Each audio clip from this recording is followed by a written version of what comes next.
Welcome to the Maxwell Leadership Executive Podcast, where our goal is to help you increase your reputation as a leader, increase your ability to influence others, and increase your ability to fully engage your team to deliver remarkable results.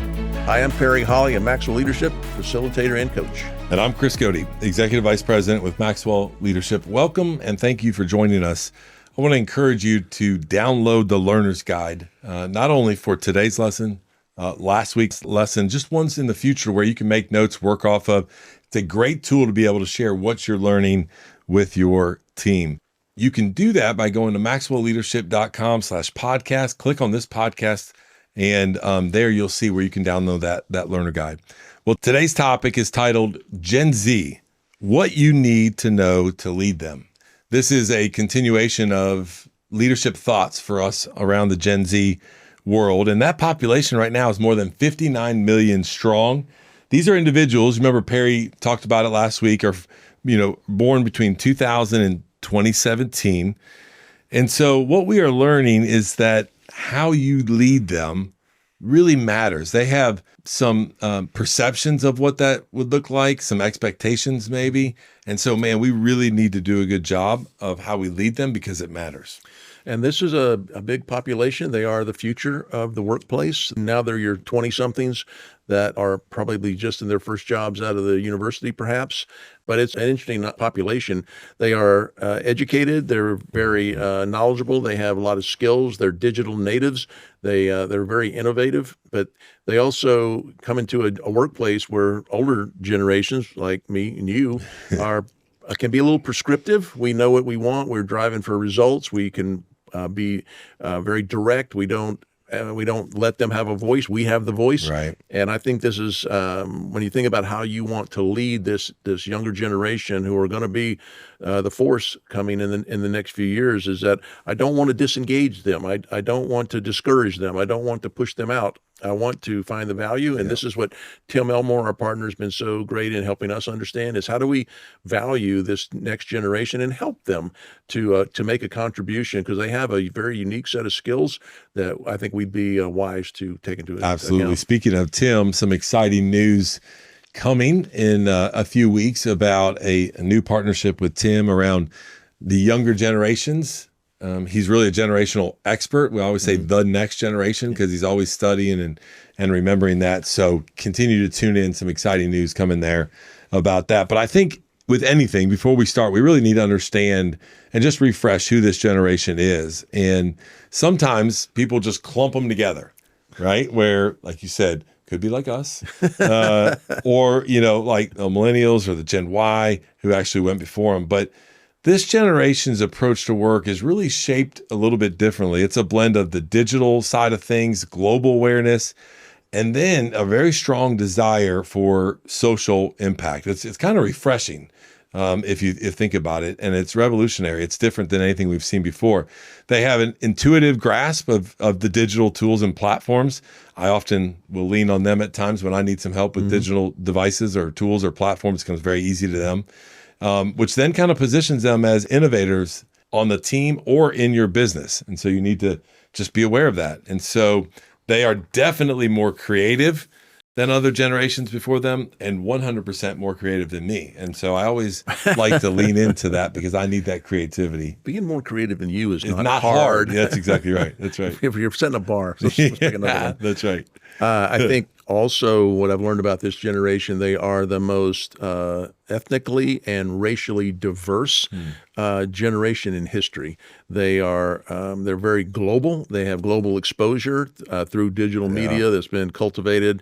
They really appreciate diversity. They really appreciate inclusivity, being an inclusive leader, something we talk about. These are things that come natural to them. They've been brought up in a much different way than some of the older generations. They place an unprecedented amount of emphasis on mental well-being. This will come up a lot with them, and they want a balanced approach to work. This has been broadcast to be that they don't want to work. This is not true at all. They are very hard workers, but they also realize that there's life outside of work. My generation had just the opposite. We wanted to work, and if there was time left over for life, good. But we didn't require that. I think they want a more balanced approach to that. And this they're more adaptable at working remotely or working with flexible schedules. They can work from anywhere. This is a big debate going on around to be in the office, not be in the office, those types of things. So but it's, realizing that they have the ability. My generation, I'm getting pretty good about working from anywhere, but it wasn't my natural habitat. Right. I liked having an office and having all my stuff, but they're not like that. They're very ability to be remote. And this focus on health and balance is prompting organizations to reconsider these policies about how do we, it's one of the topics we hear about a lot, about the health and wellness of the employee base. A lot of that was driven by this generation coming into play. Yeah. Well, and the other thing I love about this generation, we have a bent here at Maxwell Leadership towards this. They are more entrepreneurial than the previous generations. And so it's again, refreshing for that. And so they also have a great desire for continuous learning. They value development opportunities. You've heard Perry and I talk about this in the past, where a differentiator in the hiring process is to make sure that you have a development plan in place for them, because they're going to gravitate towards organizations that offer them more training, mentorship programs, or even any type of initiatives or incentives around additional education. They just value that. They're also, one last thing I'd think about what defines them is they're really strong in environmental and social issues. So they are drawn to organizations that kind of can balance profitability with responsibility, social responsibility, and environmental stewardship. So you'll see a lot of that playing out. They are, it's not a new conversation, but it has picked up a lot of steam, this idea of corporate social responsibility. You'll see CSR initiatives making in the press now, but I think that a lot of that was there previously, but it's picked up steam with this generation to do that. So what I'd love to do is just in the remainder of our time, let's discuss a few things to how if this is all true, what we've said about them, which comes from the research, we didn't make it up. What should we do as leaders to lead this generation of workers? Yeah. First, let me go back to the CSR. It is something you need to be aware of, because when I see CSR, I think of customer service. Right? Yeah, right. Like and you got to change your mindset, because they're using that acronym for something different. But yeah, so let's dive in. First, we must offer a greater sense of ownership and autonomy. They come to the job like they're renting the job, right? They don't really own it. To whereas previous generation, older generations, like that was it. Like that was that. They're gonna own that. That's the loyalty. I mean, if you didn't stay at a company 30 years, right, very familiar to that, and that's not the case anymore. And so leaders must provide a sense of ownership by offering greater sense of autonomy, to their team, to those that are of the younger generation. And this communicates trust to them, which without a shadow of a doubt is the currency of all leadership, and what increases your influence and leadership in the workforce. So one of our teams, the Growing Leaders team, coming out of Tim Elmore's birthing that baby over there, there's a couple of things that they have in place that's different than other parts of our organization. And so just thought we'd share these, with you, as it gives them a lot of autonomy in what they do. The first one is they have Deep Work Wednesdays, which is they're allowed to, and this is amazing, I'm going over to that office and working from there now on, which means, man, we know you have some stuff each week that really takes a lot of deep thought. Think about, for you, Perry, be creating content, right? Where you need no distractions. So what that means is that on Wednesdays, this is what I'm really excited about. I'm going over there every Wednesday. You're sending me over there. That's right. I'm sending you over there.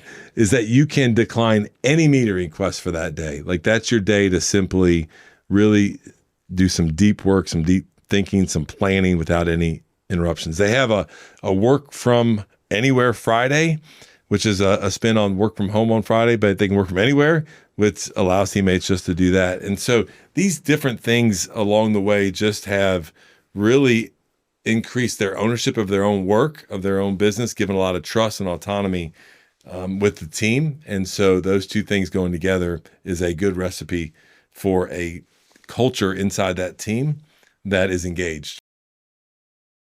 Hey, podcast listeners. Many of you listening right now would probably love the autonomy that comes with owning your own business or becoming a coach that helps other businesses succeed. Well, we have a phenomenal strategy where you are 100% in control of your own business, earning income on your own terms, and have access to the people, tools, and resources you need to build a thriving leadership development business.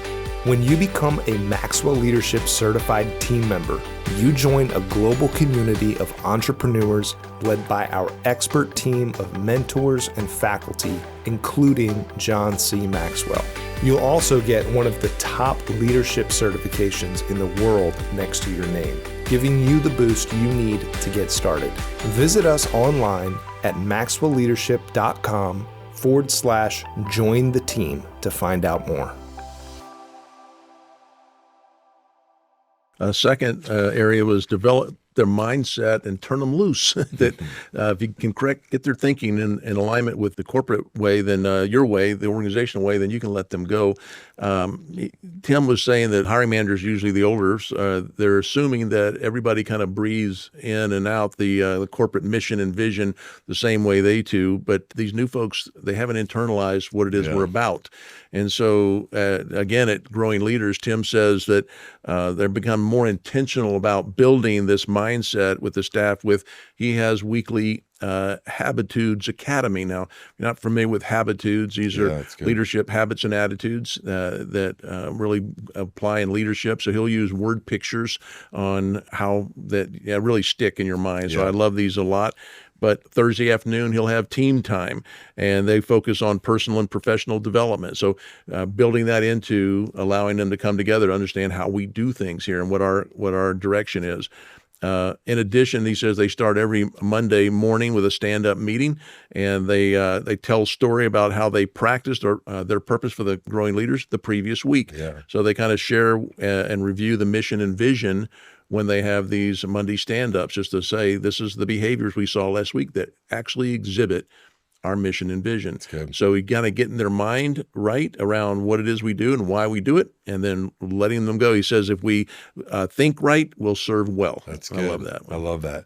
Third, we must relax where we can, Perry, and be stubborn where we must. Chris. Yeah, that's exactly right. Well, we can be stubborn about our core values, about our beliefs, about how we do things here, but we really then need to think about relaxing with almost, everything else. And so this is different for different work environments and different office settings. We understand that, but the principle of it is where we're coming from. And, with the Growing Leaders team, another thing that Tim does that I'm going over there, unlimited PTO is something that, I know many of you out there have that as a perk, and there are organizations that do that. It just really communicates and lets the team member be responsible for their own PTO, but also knowing that they're there not to let their teammates down. And so I think I even have read a report to where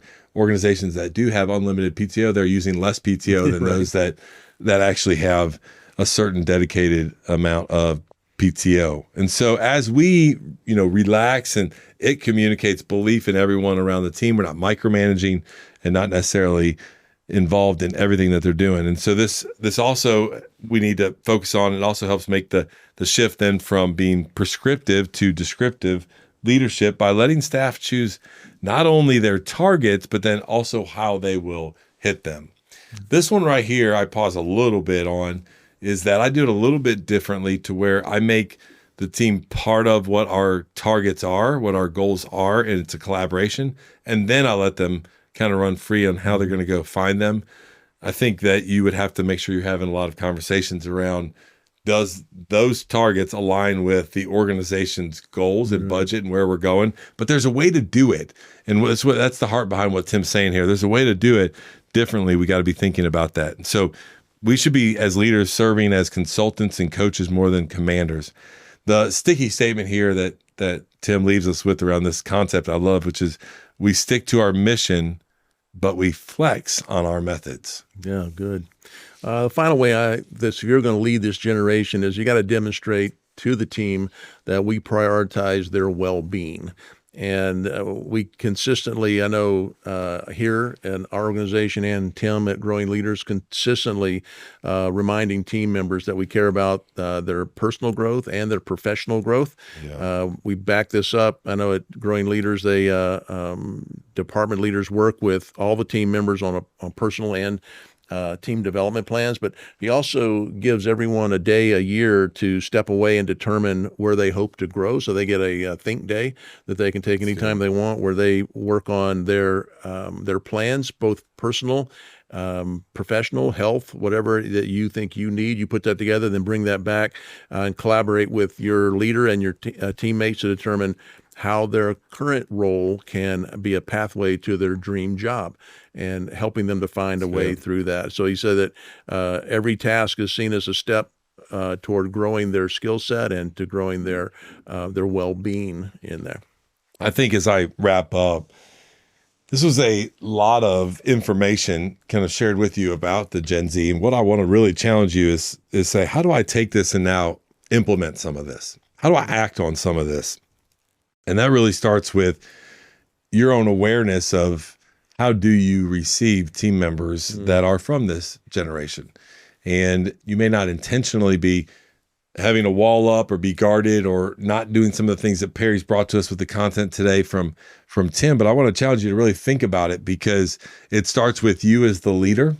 And also I want to challenge those that may be listening that are from the younger generations. And do the same thing. You said a little while ago, or maybe it was a previous podcast, where Tim has this reverse mentoring thing, right? Like, do you truly understand, as we unpacked, the Gen Z with what you need to know to lead them? If you're younger, if you're Gen Z or maybe a millennial, are you doing the same thing for other generations? Do you truly understand them? Because at the core, again, we're gonna come back to the 5 levels. At the core of getting to level 2 influence, getting permission to lead them, you got to understand them. You have to lead them the way they need to be led. And the only way to do that is to go dig up some research and truly understand, how are they wired? What does it look like? And that's what Perry's provided for us today from his time with Tim. So appreciate Perry bringing this to us. My pleasure. As a reminder, if you want to know more about our offerings, especially this, how to lead multi-generational teams, or about our other podcasts, or leave us a comment or a question, you can do all that at maxwellleadership.com/podcast. We love hearing from you. Very grateful you spend this time with us. That's all today from the Maxwell Leadership Executive Podcast. Are you ready to elevate your leadership to new heights? Join the movement towards High Road Leadership with John C. Maxwell's latest book. In High Road Leadership, John explores the power of valuing all people, doing the right things for the right reasons, and placing others above personal agendas. Learn how to inspire positive change and bring people together in a world that divides. Order now and receive exclusive bonuses, including a keynote on High Road Leadership by John Maxwell himself and a sneak peek into 3 impactful chapters. Take the first step towards becoming a High Road leader. Visit highroadleadershipbook.com to order your copy today.